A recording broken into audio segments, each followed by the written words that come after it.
For more on Bergdahl's release and the controversy surrounding it, we're joined by Eugene Fidell. He teaches military law at Yale Law School. He's the co-founder and former president of the National Institute of Military Justice. Thank you so much for joining us. First, I'd like to get your thoughts on Bergdahl's release. Would you consider the trade an even one U.S. soldier for 5 Gitmo detainees? It's a question I reject.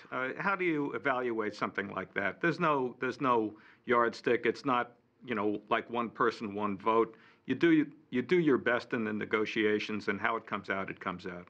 Well, Sorry. That's okay, I asked. Considering the U.S. claims that it doesn't negotiate with terror groups, how do you think this deal is being viewed internationally? Do you think this is a sign that U.S. foreign policy is shifting, or is there another reason behind it? For example, the information U.S. officials can maybe take from him during that time in captivity?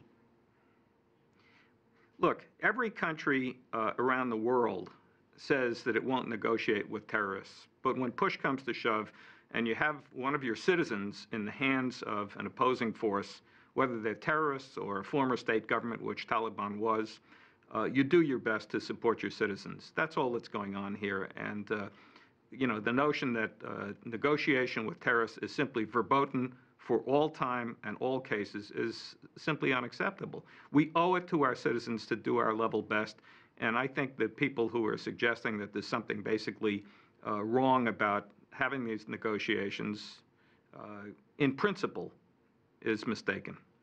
Well, some critics say that this type of prisoner swap sort of creates a precedent internationally, but you're sort of saying that this has always happened and will continue to happen.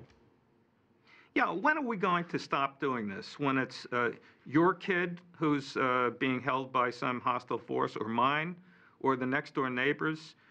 We hope never to have this situation, but life in this era that we live in presents unusual challenges, and some very difficult, sometimes tragic choices have to be made. That's why we try to get the best leaders we can who will go about these matters thoughtfully, prayerfully, attentive to the interest of our citizens, and hope for the best. All right, Eugene Fidell, thank you so much for joining us from Connecticut.